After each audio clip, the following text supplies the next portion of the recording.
Okay, so today I'm going to be making a video to the Christians, and I'm going to be going over what it means to eat biblically clean.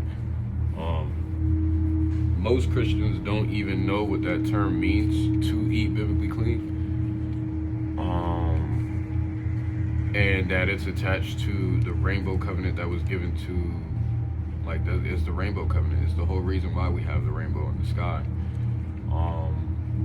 It's the covenant that he made with Noah when he flooded the earth.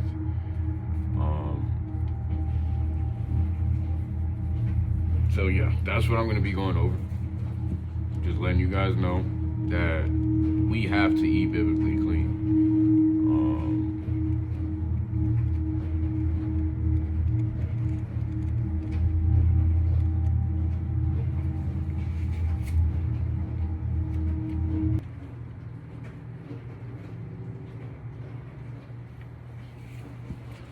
Hold on.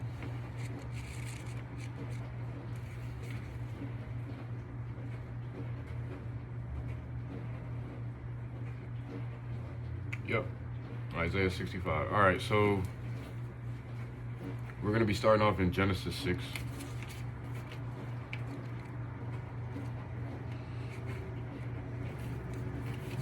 We're going to be going through 6 through 9 in this video. And we're going to start off in verse 5. And just to say that this covenant that was made with Noah was an everlasting covenant for all of us to keep. And if you go into Leviticus 11 or Deuteronomy 14, those chapters break down exactly what we are able to eat and what we aren't able to eat, which I might even end up going into at the end of this video, just a little bit. So in Genesis 6, verse 5, it says, "And God saw that the wickedness of man was great in the earth, and that every imagination of the thoughts of his heart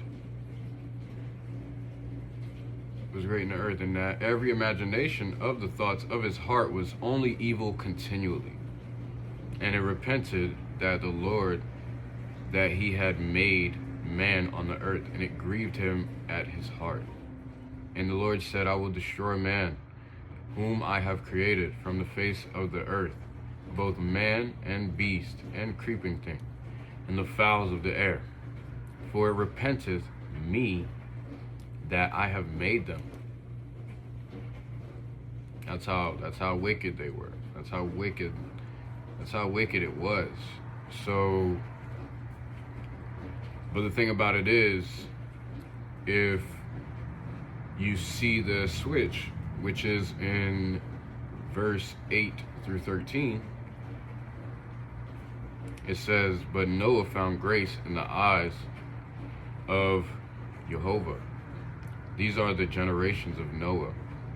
Noah was a just man and perfect in his generations. And Noah walked with God. And Noah begat 3 sons, Shem, Ham, and Japheth.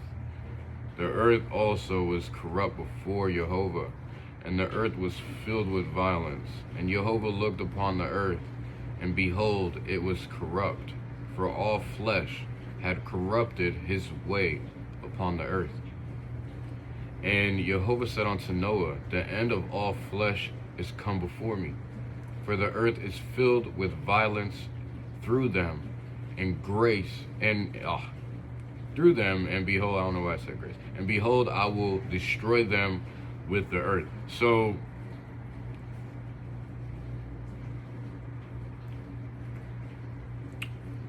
in the beginning, it's talking about the wickedness of man being great, but the switch stating that Noah found grace in the eyes of Jehovah. So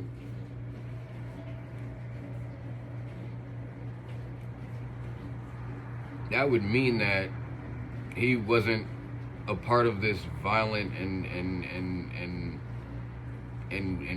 this violence and wickedness and the evil imagination of their heart that they had going on. That means he was listening to God's grace. Titus 2:11-12, teaching us to deny ungodliness. All right. So in 6-14, that's where he's building the ark. All right. And he says, make thee an ark of gopher wood, rooms shalt thou make in the ark, that thou shalt pitch it within and without with pitch, and this is the fashion which thou shalt make of it. And he starts telling him the length of the ark that he's pretty much building. All right. So if you go to verse 18, it says, this is where the start of the promise of this covenant. So in 18 it says, but with thee I will establish my covenant. So this is before he even flooded, because Noah has to build the ark. Noah's building the ark, and then the flood is going to come. So, but he's establishing his covenant with him. So he says, but with thee I will establish my covenant. And thou shalt come into the ark, thou and thy sons and thy wife and thy sons' wives with thee. And of every living thing of all flesh, two of every sort shalt thou bring into the ark, to keep them alive with thee. They shall be male and female, of fowls after their kind, and of cattle after their kind, of every creeping thing of the earth after his kind. Two of every sort shall come unto thee to keep them alive. All right. And take thou unto thee of all food that is eaten, and thou shalt gather it to thee, and it shall be for food for thee and for them. Thus did Noah according to all that Jehovah commanded him, so did he. So now, this is where he's, like I said, he's establishing this covenant with him. So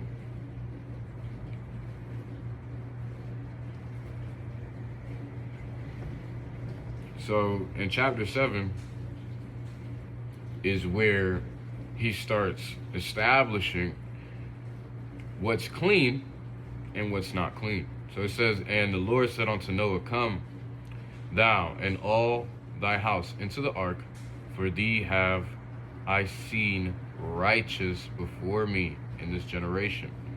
And that's what grace is supposed to do. Grace is supposed to teach you to deny ungodliness so you can keep the 10 commandments. And that's what Noah was doing. That's why Jehovah sees him as righteous. Okay? Of every clean beast, thou shalt take to thee by sevens, the male and his female, and of beasts that are not clean by two, the male and his female, of fowls also of the air by sevens, and male and the female, to keep seed alive upon the face of all the earth, for yet 7 days, and I will cause it to rain upon the earth 40 days and 40 nights. And everything and every living substance that I have made will I destroy from off the face of the earth. And Noah did according unto all that Jehovah commanded him. Okay, he's listening to him.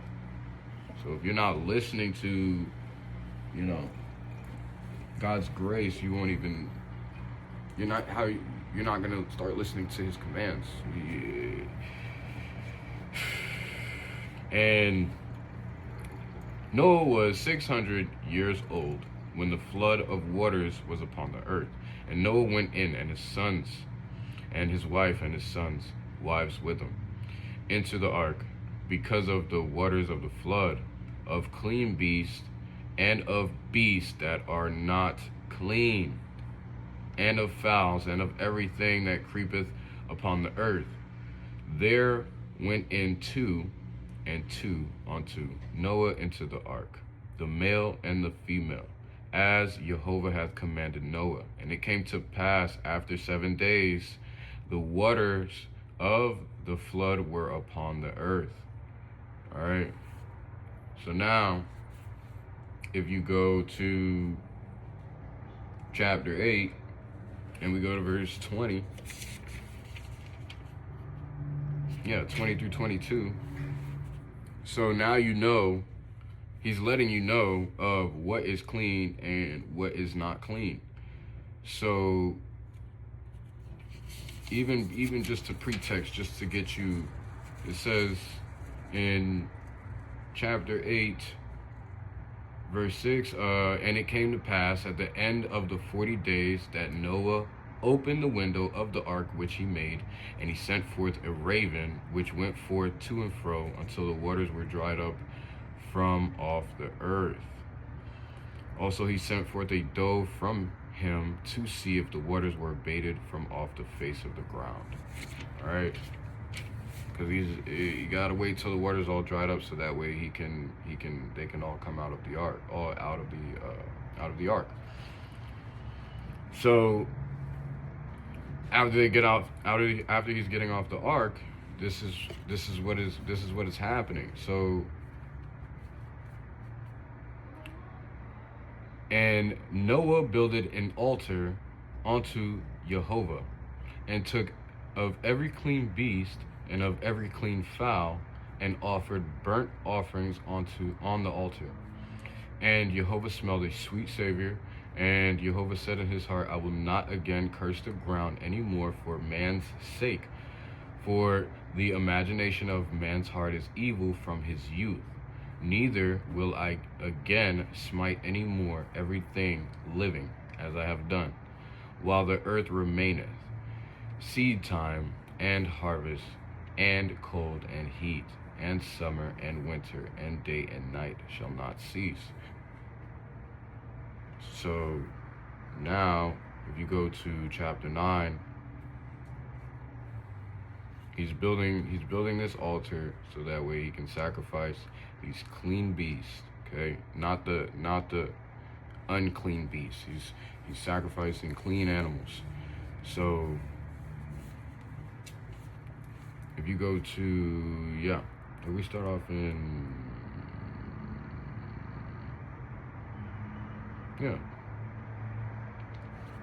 chapter 9, go to verse 8, it says, And God spake unto Noah and to his sons with him, saying, And I behold, I establish my covenant with you and your seed after you, and with every living creature that is with you, of the fowl, of the cattle, and of every beast of the earth with you, from all that go out of the ark to every beast of the earth.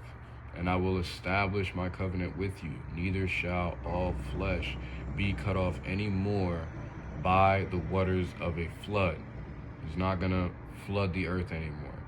He's gonna, the next thing that's gonna happen is it's gonna be fire. He's gonna come back with fire. Neither shall there be any more a flood to destroy the earth. So then you go to verse 12, and this is where he's establishing that covenant after Noah sacrifices these clean animals. And in verse 12 it says, And Jehovah said, This is the token of the covenant which I make between me and you and every living creature that is with you, for perpetual generations. Perpetual generations. I do set my bow in the cloud, and it shall be for a token of a covenant between me and the earth. And it shall come to pass, when I bring a cloud over the earth, that the bow shall be seen in the cloud. So this rainbow is a sign of us. Pretty much it's two signs. It's a sign, it's supposed to be a sign that we recognize that, okay, Jehovah is not going to flood the earth again. He's going to come back with fire. And not only just to say that, the second thing is we're supposed to eat biblically clean. We're supposed to eat, when you see the rainbow, that is actually that's what it's representing. That's for every swine flesh eating person out there. When you see that rainbow in the sky, that's actually, it's a token. This is a token of the covenant that I make between me and you and every living creature that is with you for perpetual generations. All right, so you have to eat biblically clean. And then if we keep going, it says, and I will remember my covenant, which is between me and you and every living creature of all flesh. Yeah. Right? Hold on. Is that what I just read? I think I just read it. And the bow shall be in the cloud, and I will look upon it, that I may remember the everlasting covenant between Jehovah and every living creature of all flesh that is upon the earth. And Jehovah said unto Noah, this is the token of the covenant which I have established between me and all flesh that is upon the earth. And the sons of Noah that went forth of the ark were Shem and Ham and Japheth. And Ham is the father of Canaan. These are the three sons of Noah, and of them was the whole earth overspread. All right. So this is a part of the promise to us being grafted into the Commonwealth of Israel. If you're not eating clean, you're not going to make it into the kingdom. And, you know, just to go ahead and say, pride comes before destruction. So the whole taking the rainbow and associating it with the whole Pride Month thing is a mockery to, it's almost like the beginning. I hate to say that, but it's almost like the beginning where it says, and Jehovah saw that the wickedness of man was great in the earth. Because you guys are taking the rainbow and associating it with something that is demonic, when it's really supposed to be associated with eating biblically clean, reminding us that, oh, Jehovah's not going to come and flood the earth again. He's going to come back with fire. Yeah, he's going to burn the whole world up. Yep, he's going to destroy the whole world. So I need to make sure I'm eating biblically clean for when that happens, because if I'm not eating biblically clean, then guess what? I'm not going to be saved. And your Jeremiah 23 pastor is not going to tell you that. So to all the people that are saying that, oh, I can eat swine's flesh, I'm just going to read this to you.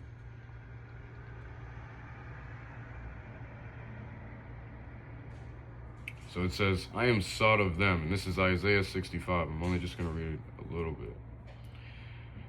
I'm going to read 1 through 7. I am sought of them that asked not for me. I am found of them that sought me not.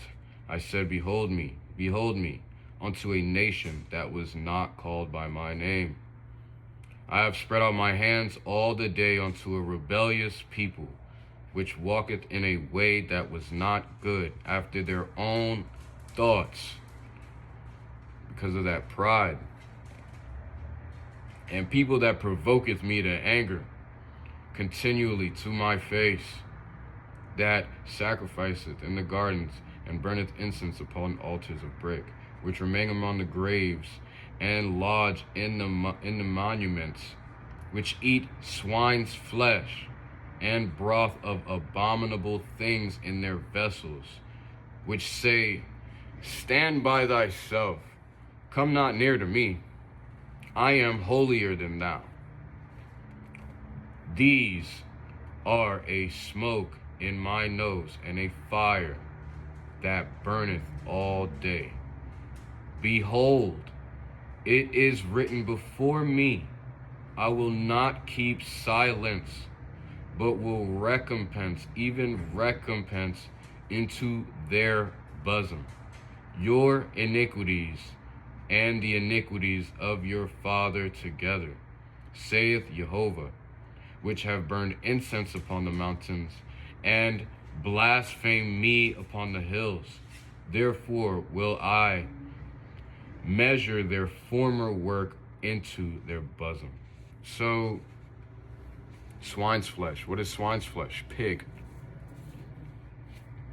Leviticus 11, Deuteronomy 14. You go and go read these things, and you learn what Jehovah wants us to be eating, because you want to have that relationship with Jehovah. You want to have that covenant like Noah had that covenant. He kept that covenant with God. You have to keep that covenant with God. If you're not keeping that covenant, well, it sounds like to me that he's saying that if you're eating swine's flesh and saying that you're gonna be saved, and you're eating crab and you're saying you're gonna be saved, and you're eating shrimp and you're saying that you're gonna be saved, it sounds like to me that the Bible is saying, these are a smoke in my nose, a fire that burneth all day. Behold, it is written before me, I will not keep silence, but will recompense, even recompense into their bosom. It's plain and simple. Written in the Bible. And your Jeremiah 23 pastor is not going to tell you. He's not going to tell you. He's not going to let you know these things. And then, guess what? On that great and terrible day of Jehovah, of the great and terrible day of the Lord, when it comes, you guys aren't going to be ready. It says men's hearts will fail them for the things that are to come. You guys aren't even ready. You guys, that's not even that. You guys don't even understand how wroth he is with your ways. He will not keep silence. And time is really, really short. We don't have much time at all. We don't have much time at all. So you guys need to start peeping and seeing, like, okay, something's not right here. Because how is all this stuff in here and they not telling us this stuff? So go to straightasthegate.net. Go and search the scriptures. Watch the videos. And know that if you are not keeping these covenants, if you're not in covenant with Jehovah, then you are going to go into tribulation. Is tribulation what is going to take for you to keep the 10 Commandments and eat biblically clean? Is it going to take seeing people get dashed to pieces and hailstones, and is it going to take all of that for you guys to really, understand that your pastor was never telling the truth from the beginning?